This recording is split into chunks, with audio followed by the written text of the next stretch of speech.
The textbook for 111 is different than the textbook for 110 in a couple different ways.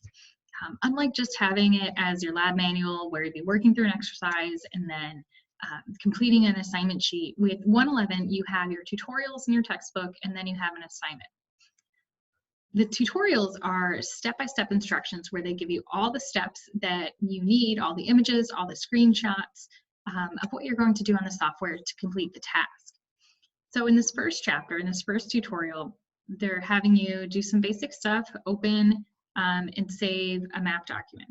But you can see as we start to look through it, they have screenshots of where you're clicking, what you're opening, and all those things that you're familiar with as you go through the exercises. Each tutorial has a few associated assignments. So let me skip ahead to page 44. In the first week of class, your assignment is assignment 1-2, produce a crime report. The assignments are asking if you can recognize how to complete a basic GIS task if you're only given the very basic bare bones information. So they all relate directly to the tutorial. You're just applying everything you learned for that tutorial with all the step-by-step instructions to a completely different scenario. For example, in assignment 1-2, you're being asked to produce a crime map. And it gives you a little scenario up here about why you need the crime map, what needs to be on it. And your job is to get the officer ready for a meeting with the 100 block Aaron Street Crime Watch Group of the Middle Hill neighborhood in Pittsburgh, Pennsylvania. It will then give you some basic instructions on how to build the map. So it'll give you information on what data to add in and where to find it, from which folder, which geodatabase, all of the items you're adding in. It will also give you a couple basic steps. So in the requirements, it'll tell you some basic things to do. So this first exercise is pretty straightforward. Some of the basic things you already know. So it's asking you to do things like display the buildings and curbs in a medium light gray. The CAD calls this bright red circles. Later, it'll have you change the name of these things and so on. And it'll be different for each assignment. The last thing it shows you is what your final product should look like. So for assignment 1-2, it's asking you to produce a Microsoft PowerPoint document. This is not typical. Typically, it'll just be a map, but pay attention to either what's in the textbook or what I put in the assignments page on Canvas of what you're actually handing it. So for this example, it tells you that you're going to have a PowerPoint presentation with 3 slides with the title, the map you create, and an Excel table that you're creating. All right, so now that we know how the textbook works, how do you actually get started on the exercises?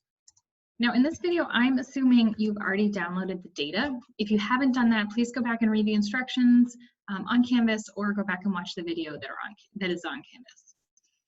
Like the previous textbook for 110, it does provide you that basic information on how to get set up. So I'm just gonna walk you through that in case you've forgotten.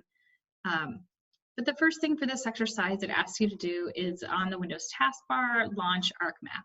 Now it's asking you to launch ArcMap 10.3. We're just launching that latest version that you have on your computer or that you've downloaded. So I went ahead and did that, so you don't have to wait through that. And then it asks, in the resulting ArcMap Getting Started window, click Existing Maps and browse for more. So I will click on Existing Maps and browse for more. Next, if we scroll down, it asks you to browse to the drive where you installed the EsriPress GISG111 folder. So in the default for the data, if you're downloading it at home, it'll download onto your C drive. If you downloaded it somewhere else, you have to go to that drive. But you keep it simple by looking for that C drive. So we'll go to this PC. And we will scroll down to my C drive, the EsriPress folder, and the GIST folder. And then I figured where we're going, so we'll go back. So it says a GIST1 folder, maps, in the maps folder. Okay, so we'll go to that maps.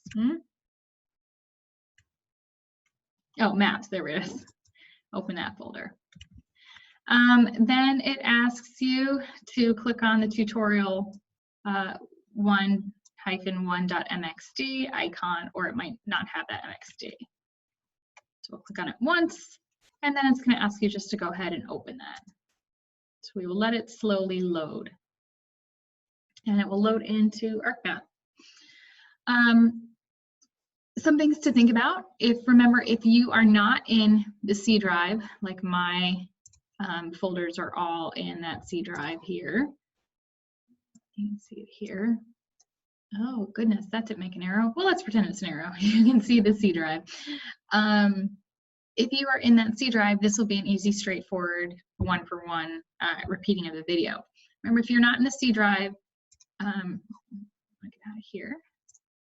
If you're not in the C drive, you'll go to File, Open, and you'll have to browse to whatever drive you're using. So if it's your flash drive somewhere else, you'll find it under this PC area and look for that Esri Press GIST1 maps folder to find this map. What else did I want to say? If you're seeing red exclamation points when you add in your data, that's telling you that the path to where the data are saved has changed, whether you've moved it or there's just some sort of error when you downloaded the data. You can go ahead and watch the video on Canvas on how to fix that. I think that's all I wanted to say. Yep, so from here, you would just go back to your textbook, just like you did in 110, and go ahead and complete that assignment. Otherwise, if you have any questions, just let me know.